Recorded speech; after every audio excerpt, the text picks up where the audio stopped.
Okay, recording. All right, so this is the first time I've done a podcast, well, where I've actually hosted the podcast, and we're joined by Jax Jackson. I've known Jax for a long time. He's a buddy of mine, but also somebody who does a great job and worked for a long time in the Bureau. And obviously right now there's a lot going on with the Bureau. At this point, Kash Patel has not been confirmed. So as the time this loads up, maybe we know that he has been confirmed. But let's talk about more just in general, what needs to happen at the Bureau, what's happened at the Bureau, because there's a lot of people out there very skeptical with the FBI because of all the things that have happened over the last, 15 years, specifically the last 10 years. And some of it I've reported on, everything from the Hunter Biden laptop to actually the laptop involved with Weiner. The Weiner laptop right before the 2016 election, which also was interestingly handled the same way. So Jeff has been great. Over the years, he's really been able to kind of wade through and explain how the Bureau operates and what are some of the things that have happened and what are some of the things that should happen or can happen. Because despite the fact that a lot of people are now arguing that the Bureau should go away, I still argue that it's an important aspect of the country if run correctly. All right, so Jeff, first of all, how long were you in the Bureau? I was in the Bureau, Adam, and thanks for having me on. Yeah. I've been on the Bureau for 22 years before I left the agency. And with your time, what are some of the places and cases you've covered?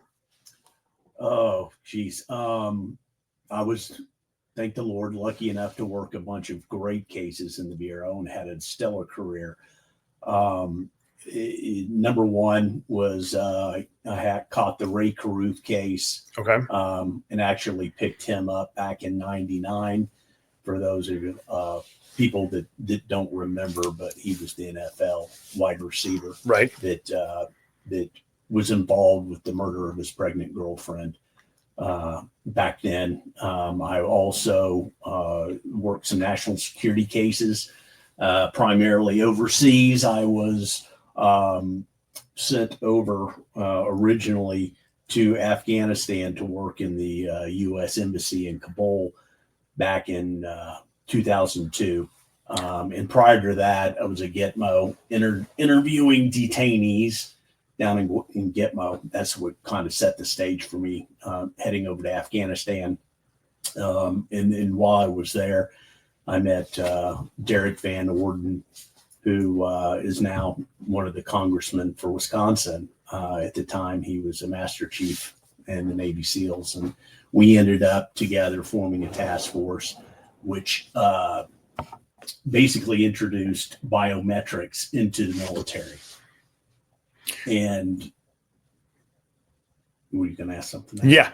So biometrics in the military. Sorry, I didn't mean to cut you off already. I've got like 5 questions. Biometrics in the military for laymen like me. What's that mean?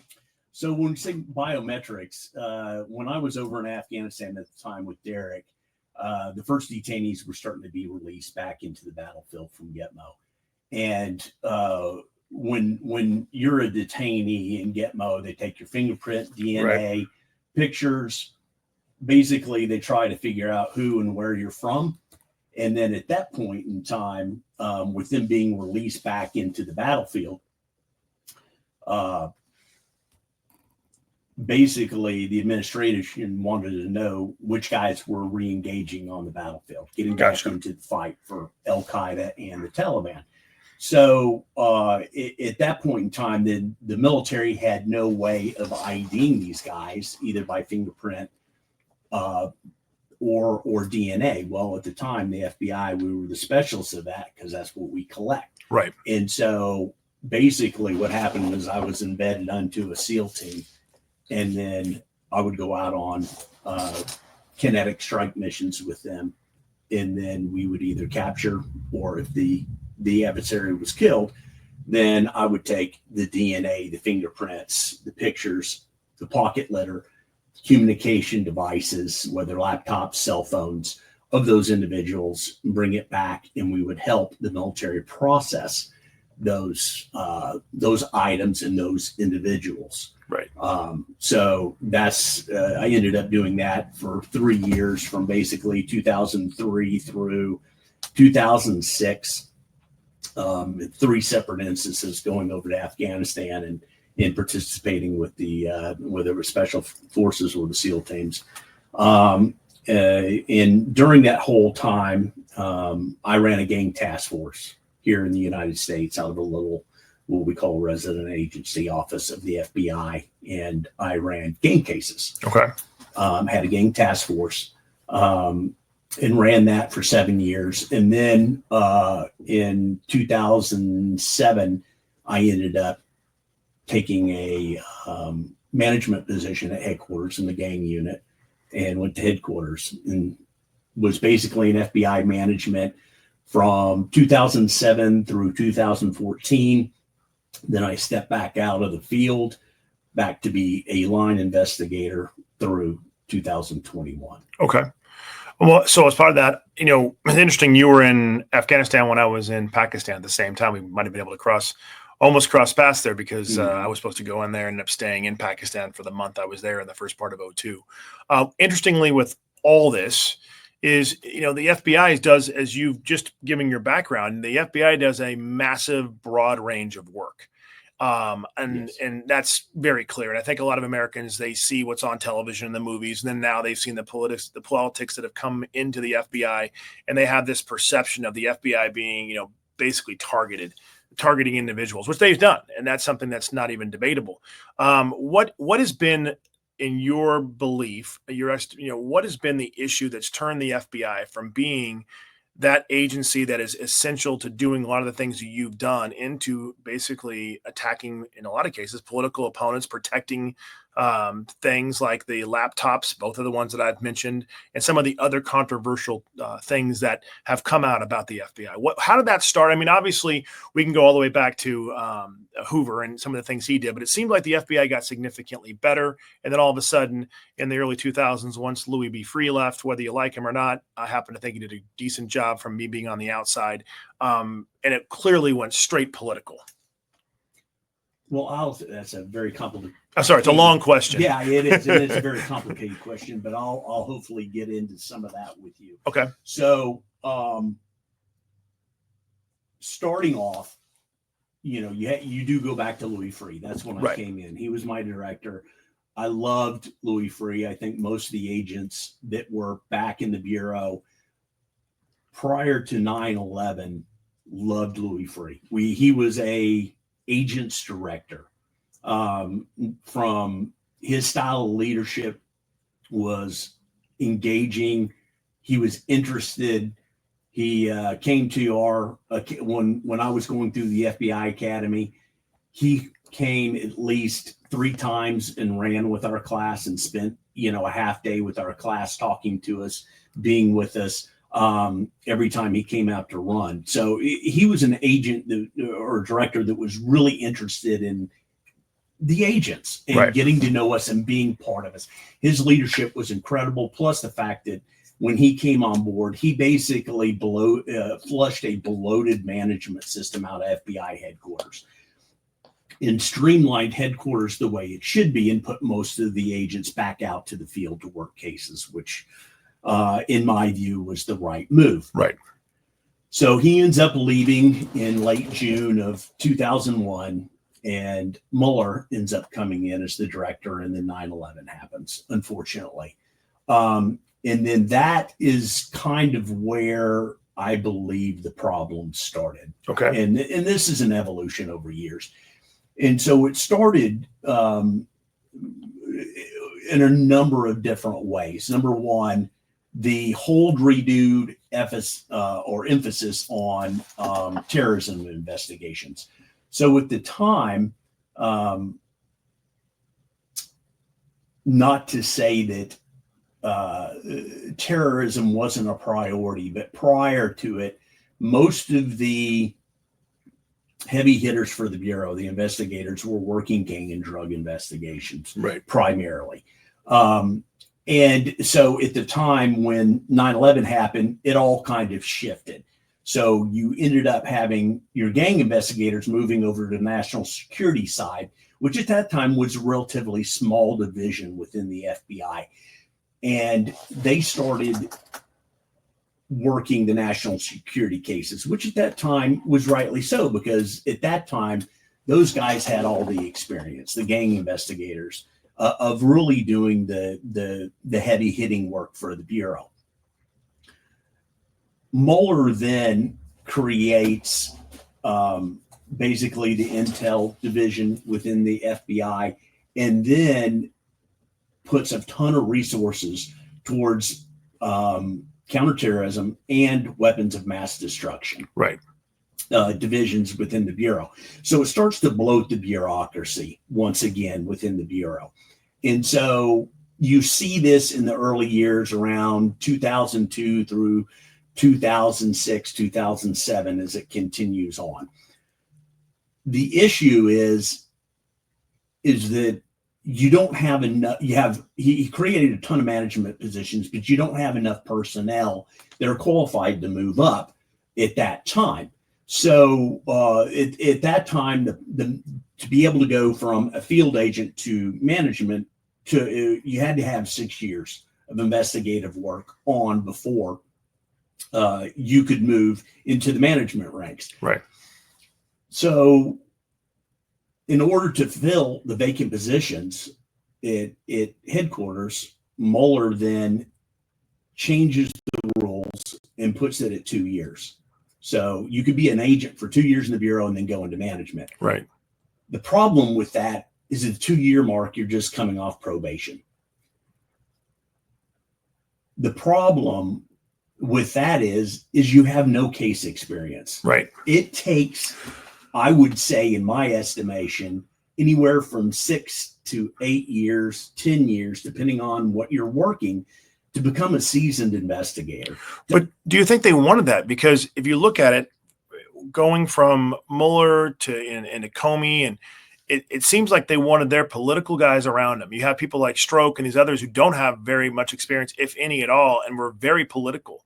So do they even want that? Do they want people like you and others that have that experience to be around them? Or do they just want yes men and people to do what they want to do? Because it seems like not only at headquarters, but a couple other offices around the country, including possibly the Delaware office, there were these issues of, hey, do it our way or you're going to get in trouble. And it wasn't about even having experience. It was about a political operation. Yeah, falling in line. Yeah. Yeah, so that's a separate issue. Okay. Right?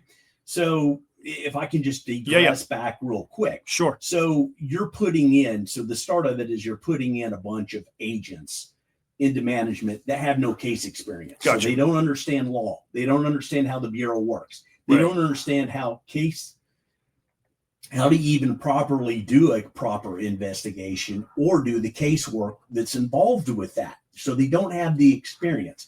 So what you end up having is a bunch of agents that have no experience that in some cases can't do the casework. So they flee to management to get away from the pressure of their supervisors for not being able to understand nor be able to do the investigative casework. Gotcha. So they flee to headquarters at the 2 year mark to alleviate that pressure from the supervisors of working the casework. And then also at the same time, FBI kind of changes how they're hiring people, and they go from a heavy emphasis of law enforcement, military, lawyers, and accountants. That's traditionally what the Bureau has hired through the years, and go to more of a diverse hiring. And there's nothing wrong with a diverse hiring, but the problem that the Bureau and some of the problems it caused is that when you're hiring a lot of police officers, investigators that already know and have the skill set, and you're bringing them into the Bureau, they're already a leg up because all they have to do is just learn the rules of the Bureau and they conform, and then they're off and running their own investigations, which is great. And so when you bring in a bunch of other people that don't have that experience or that skill set, they have to learn it. So it takes them that much longer to learn the trade craft. And I, by no means is this, I'm trying to blast the rank and file of the FBI agents. The rank and file of the FBI agents, they are an incredible workforce. These guys give their lives, these guys and girls give their life to the Bureau, to the government. Right. They're not the issue. The problem with the Bureau, in my opinion, is that it's management. And so going back, so you've got that one piece, right? Right. How they're trying to hire all these new positions, and I think it was upwards of 1,000 supervisors at that time period they were trying to fill. So you're putting in all these young, inexperienced agents into the supervisory ranks at that time. And then you've got Muller at the top, who, in my opinion, because I'm not a fan of his, he appeared to be a despot to me, but he started flushing all the experience of upper management, all the guys that were under Louis Freeh. He ends up basically telling them if they don't conform to his ways, they're retired. Right. And he was forcing them out. And I have an experience in 2008 with a assistant director who I respected and loved, who was an old school gangster investigator out of Boston for years and years and years, who had a ton of experience, a ton of advice to give Mueller. But Mueller came from the Northern District of California. Right. And Mueller did, as a United States attorney, had one of the best gang cases ever. He did the Northern Hispanic prison gang investigation back in the late 80s, which was amazing. Huge. Yeah, huge. Cleaned up the streets. But the problem, even though Bush brought him in, was the fact that he's still tied to Pelosi. He's still tied to Feinstein. So he had, I believe, a natural bias towards politics. Right. And so that presented its own unique set of issues. So you've got Mueller, who then is flushing all the experience of senior management out, and it's basically his way or the highway. Right. And he starts to surround himself by everybody that is willing to do whatever he says, instead of giving him the best advice and telling him, no, that's a bad idea. Right. But Mueller doesn't want to hear it. And that's the same thing with Ken Kaiser, who this AD was that I loved, who told us that he had a conversation back during the mortgage fraud crisis. Right. Where Mueller pulled him in, and he was the assistant director of the criminal branch. And basically Mueller called him in and said, hey, during the mortgage crisis, I want you to put 500 agents working mortgage fraud, because at that time, that was the explosion of crime going on. And Ken was like, great. Okay. Where are these agents coming from? And he said, no, you got to take them out of in-house. And roughly, across the nation at that time, if I remember right, there was roughly about 1,500 criminal agents, maybe 2,000 across the nation working all crimes, all criminal violations. Right. And so Mueller wanted Ken to pull 500 to work mortgage fraud. The problem is that when you start doing that, you have to take them away from other violations they're working, which are congressionally mandated, right? Such as gang, drugs, violent crime, bank robberies. You're getting into, kiddie porn, all those, the fugitives, all that. So basically, Mueller wanted to kill the drug program in the FBI and pull all the drug agents over to work mortgage fraud, which would decimate, because behind DEA working narcotics in the United States, FBI is the second biggest investigative agency working that at the time. Right. And so Ken told him he couldn't do it and wouldn't do it. And so basically Mueller forced him to retire within 3 months because of that.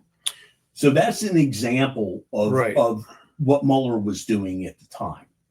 And then along comes Comey, and the way it was explained to me was Comey was the bag carrier for Mueller. And the way one of my FBI buddies, who you don't know, from the East Coast said, he used to always go, James Comey, FBI, because he said that Jim loves to be the face and the voice of the FBI. And while he cares about what goes on below him, he likes to be the face. He likes to be the name. And obviously, as we've gotten more in depth on who you put around him, you have, Page and Stroke and all these agents who were very politicized, who had, one thing in mind, and that was to carry out operations that they felt were essential in their own politics or whatever they'd been told to do, which became, for a lot of Americans, a very not only dangerous, but also became, borderline anti-US. I mean, it's you can look at this and go, wow, these are some pretty.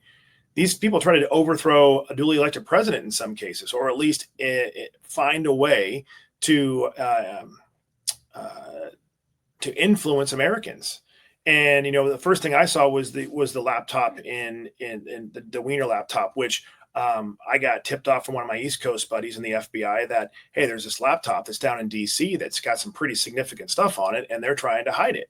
And I said, really? This is 2016, right before the election. We all know about it.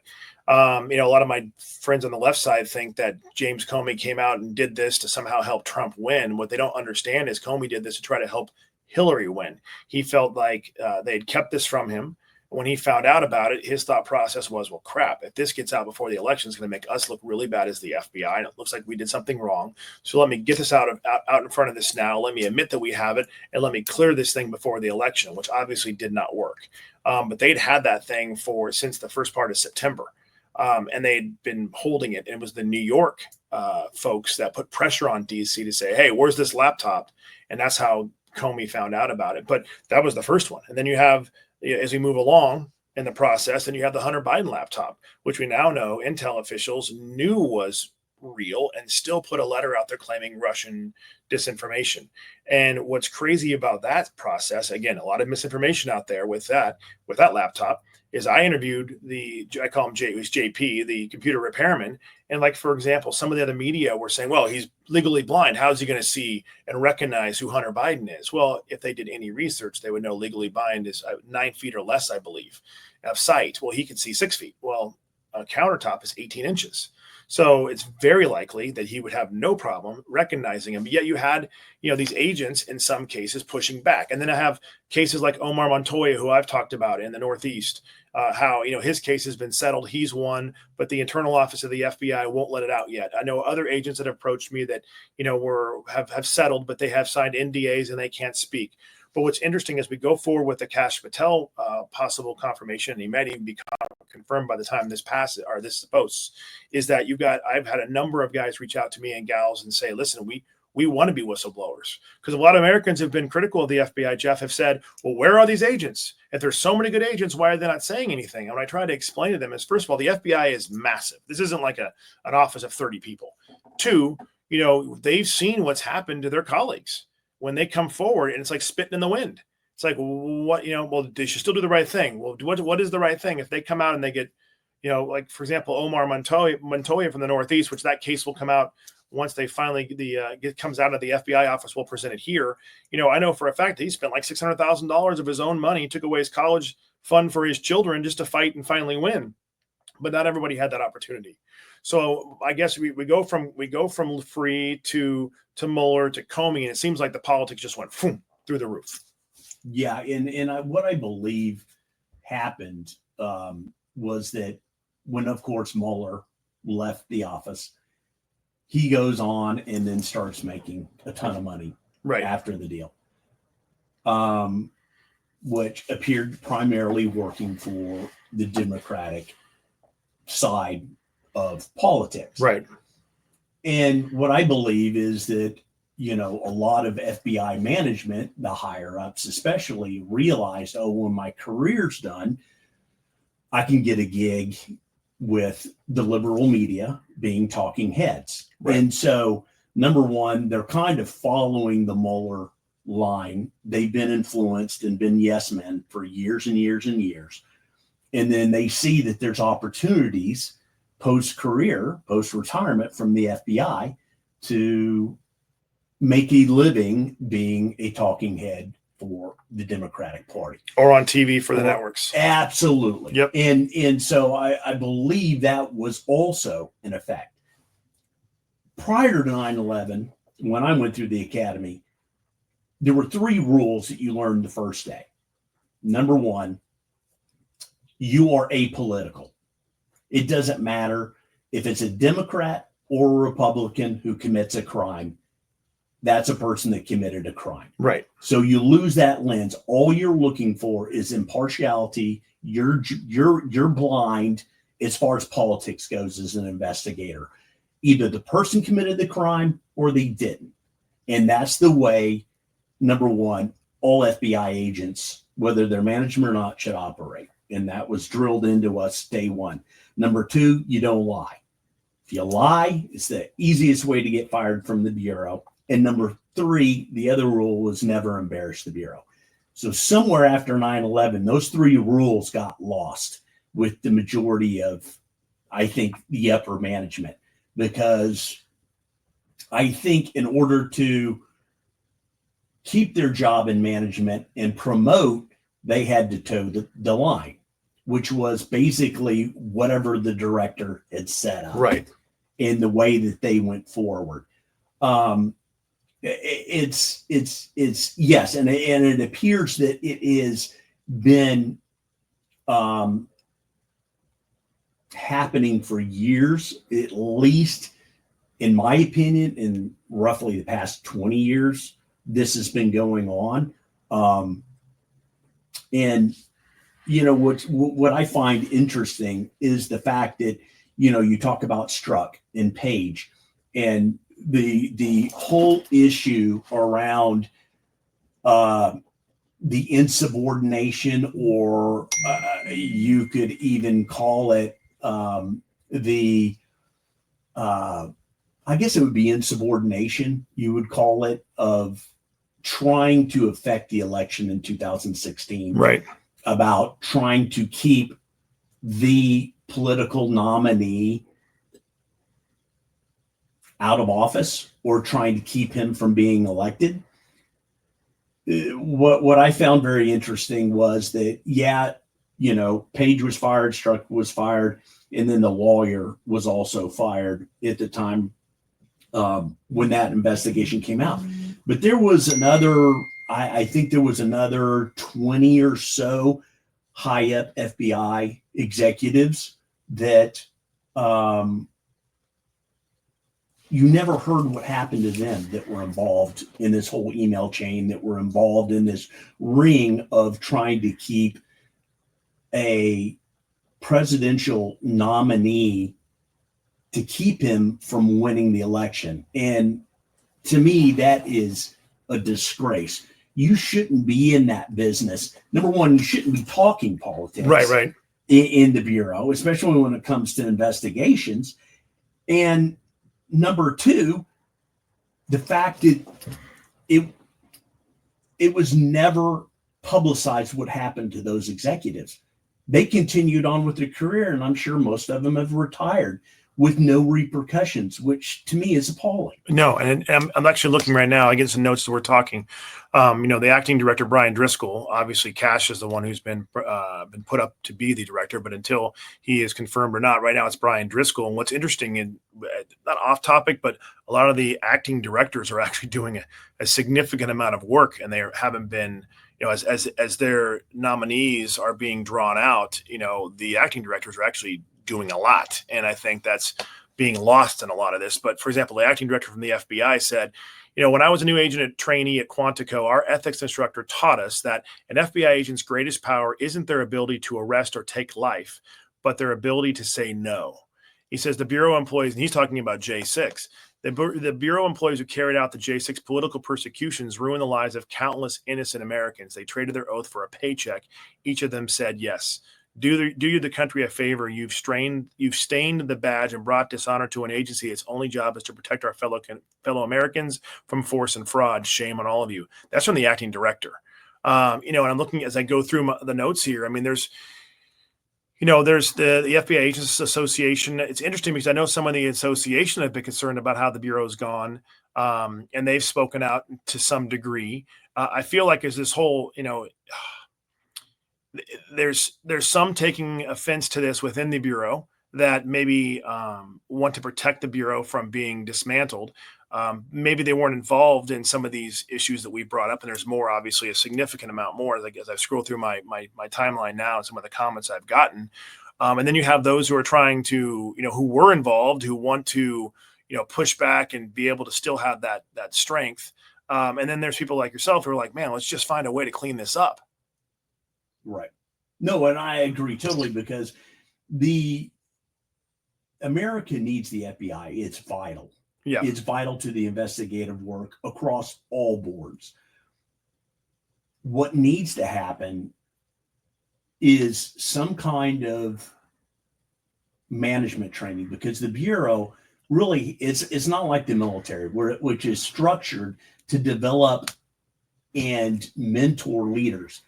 The FBI management system is not geared that way. It's a very narcissistic process, in where you brag upon yourself about what you've done in your career to get promoted. Right. It's not about leadership. And I think the FBI could learn a lot from the military in the way they develop and train leaders. That's woefully lacking in the Bureau. Right. So, do you think? I mean, there's been talks that Driscoll might be forced to resign, even though he's only the acting. Clearly, as I'm getting all these texts coming in about stuff going on, clearly there is a battle, and that battle before Trump was elected was not really being waged. It was being waged at a very small level by certain agents who were trying to be above board. Unfortunately, many of them were, as whistleblowers, were either treated improperly or were even attacked by the Bureau. Do you think that Trump or even Cash can go too far with what needs to be done with the Bureau? Well, obviously, yes. You can go too far, I believe, because you could potentially take out individuals that still have value to the Bureau. Right. And especially if you start going after the rank and file and they've been ordered to do something for fear of their career. Yeah, they should have the internal fortitude to be able to say no. But in some cases, at the time, I'm sure there was a ton of pressure to go after some of these January 6 people.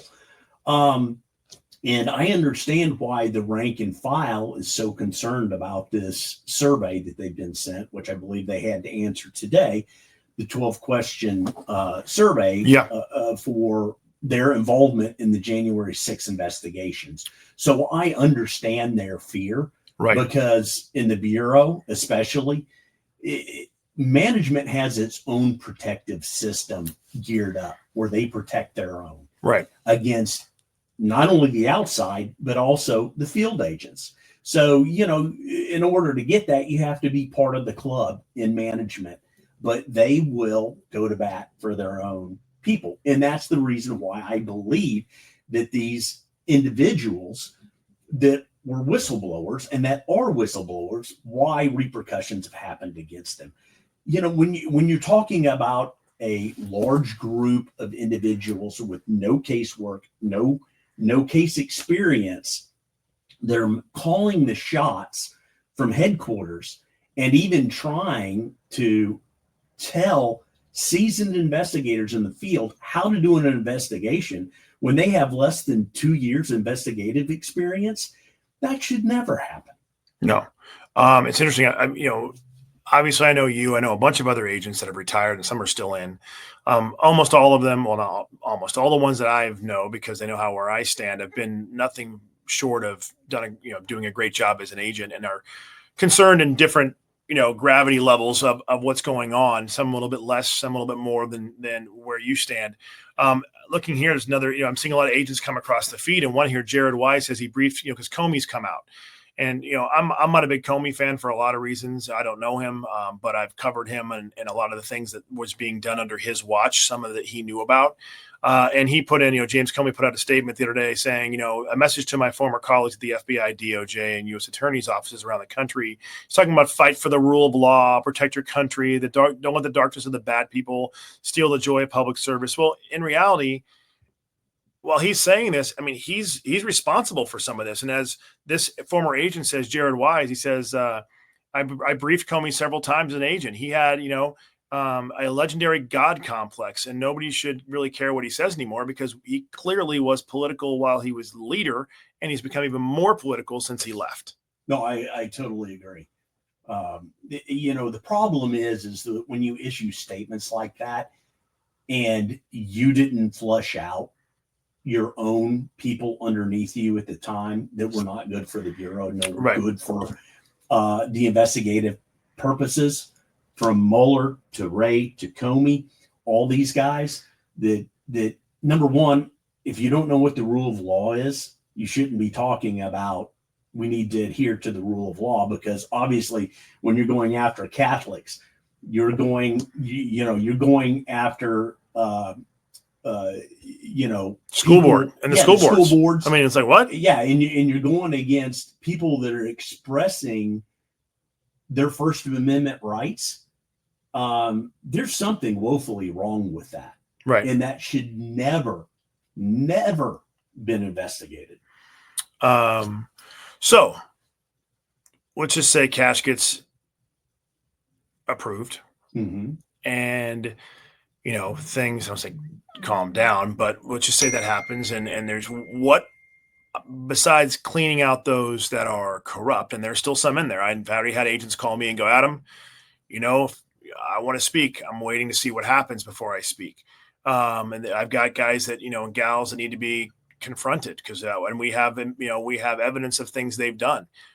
So clearly that's going to be an issue, and already is, with the acting director. What should be done? And if I was to say, all right, Jax, you've got, obviously it's more than a week, but let's just say you've got, what's your basic plan of what can be done to make this thing right? I mean, because the FBI we need is, even though a lot of people want it gone, what would you do? That's a loaded question. I know it's not an easy question, and it'll probably be an hour response. But just, some basic bullet points. I mean, don't go in total depth. But let's just say, if I was director, first thing I would, this, then we'd have to do this, then we'd have to do that. I mean, obviously you can't. There's a lot more to it. But if it was just like a bullet point type presentation, what would you say? Well, number one, I think they've already started that. Oh, clearly with the survey. Yeah, and I don't think that survey is necessarily intended to go after the rank and file agents that do the investigations out in the field. I think what that is geared to is to determine who in management thought or made those decisions, all these bad decisions in the past 10 years or so, to open investigations, in my mind, from my experience, that weren't warranted and were unjust. So number one, I think that's what the questionnaire is geared toward, is weeding out the supervisors and management at headquarters that were involved with this. Right.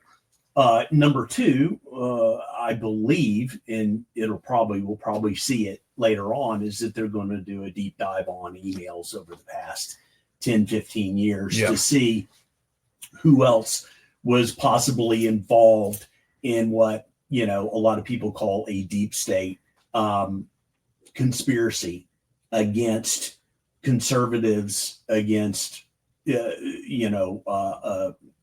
people who have Christian or other religious beliefs, and into Trump and the Conservative Party. And number one, like I said, I reiterate, despite my own politics, the Bureau should be independent, and number one, should have no political leanings. Either you commit the crime or you don't. Right. And that's just, have you committed a crime? And if you have, we have to prove it. And that's it. It doesn't matter. It doesn't matter who you are. If you violated the law, you violated the law. Right. And that's the primary focus that should be at the Bureau. Now, as far as going back to cleaning it out, obviously Cash, through his prior experience, has a ton more knowledge than I could ever understand or know at this point in time, based off his own work that he's done looking into the Bureau. So I think Cash is well qualified, in my own personal opinion, and I think that he'll do a good job of getting rid of the political element in management in the FBI, because that's what needs to happen. And we're almost done, but I want to get this question in. Was the FBI weaponized? In my belief, and what I've seen, yes, I do believe that. Yeah. I mean, you just look at the emails and you just look at the cascade of failures and embarrassments that have happened since 2016. How can you not come to that personal decision? I believe that's exactly what has happened. And again, as I'm going through my notes coming in on this stuff, one of the questions or one of the comments made here was, it seems like some of the agents, like even one in New York, said he's digging in, and it's like, well, should you dig in to protect those that may have been doing wrong in your agency, or should you be protecting the Americans who your agency is supposed to be protecting? Well, obviously, you have one purpose, and that's and you've sworn to uphold the Constitution of the United States, and that's protecting the American people, right? And you have to have the moral courage to be able to stand up and do that.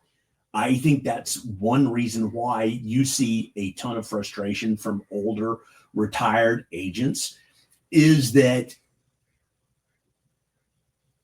the Bureau that we were raised in and the Bureau that we love has been decimated by politics and partisanship. And I'm appalled by it. I'm disgusted by it. And it needs to be fixed, because we need to go back to being blind when it comes to justice and protecting the American citizens. Yeah. That's my wholehearted view. Have you had any conversations with current or former agents, and what have they been talking about? Obviously, I mean, my timeline's blowing up with all the stuff that's going on with the protests and everything else. And some of the agents are out there protesting, but they're covering their faces. I mean, why should they cover their faces? Because everyone knows at least internally, they know who's going to be protesting. Right. But what have you heard from the gals that you've worked with that are either still in or are recently out? Well, the ones that are still in, primarily the ones that I've talked to within the past couple of days, they're scared, and I get it, right? I mean, I don't think they need to be scared, especially if you've done nothing wrong, right? There's no reason to be scared. Now, granted, I'm not sitting in their position, right? So I'm not going to criticize how they're feeling, because I understand that they probably feel like their job is threatened, their career is threatened, and trust me, working for the FBI has been an amazing honor, and it's a great retirement. And to feel like maybe your retirement is threatened and your government service, which you've worked so hard for, is threatened. I get it. You're scared. But like I said, I don't think that the rank and file members of the FBI at this point in time should be fearing for their jobs. I think this is a much needed cleansing of management at the FBI that has been needed for years, frankly. And I think everybody is scared. But like you said, if you've done nothing wrong, then you have nothing to fear. Right. And, they're going to get to the bottom of it. Right. Right. But if you've done something wrong, even if one of your friends has done something wrong, then you should have something to fear. And candidly, you got to pay the piper, right? I mean, if you did, Absolutely. and I just, again, we'll have more. There's a few agents that can't speak yet. I think they're going to wait until, Cash, if is confirmed, to do that, or whoever it happens to be. But obviously they feel very strongly about being able to comfortably speak if he is confirmed, because they'll be protected. And Right. one of the things I've been told by the agents I've spoken to over the years, Omar being one of in the FBI office in the Northeast, is that, and his story will come out, is that, listen, they see what happened to their colleagues who did come out and were whistleblowers and did do the right thing. And then they were like, whoa, I can't do that. I mean, it's spitting in the wind. And I have these followers that will say, oh, you still got to do the right thing. Yeah, but if you know that the right thing right now means sacrificing, and there's nothing coming from that sacrifice, then why do you sacrifice? If you know that you go out there and you kill yourself, but no one notices, and you've just killed yourself, you'd be better served to try to continue to do the right thing. And hopefully at some point the opportunity opens up to be able to speak. And that's what we're seeing now, it seems like. Right. And just look at the IRS whistleblowers that worked on the Biden case, right, on the Biden laptop. You see everything that they've sacrificed. Mm-hmm. And, it's a legitimate question as an investigator. Do you put your family, it's not only you and your reputation Right. and your career, but you're putting your livelihood and how you're supporting your family at risk. And you're subjugating your family to that scrutiny. So Yep. it's without the proper protections, especially the way the mainstream media is, it's extremely hard, I think, for agents to do the right thing at this day and age, because they're not protected. Totally agree. Well, Jackson, more stuff keeps coming in. We'll update, obviously, and maybe do a follow-up on this in the next couple of weeks. Depending on what happens, of course, we have to see if Cash gets in and a lot of other things. And again, by the time we post this, he might be confirmed. We'll see. But I appreciate you coming on and all the work you've done and the work you continue to do. And this has been good. A lot of information that I think a lot of people may not realize or think about, because we get caught up in that political storm, right? Right. And we get in those echo chambers, and it's like, they just get rid of them, and they don't really think about the magnitude of that. Right. So I appreciate it. Thanks for coming in. Anytime. All right. Thanks, Adam. Okay, let's send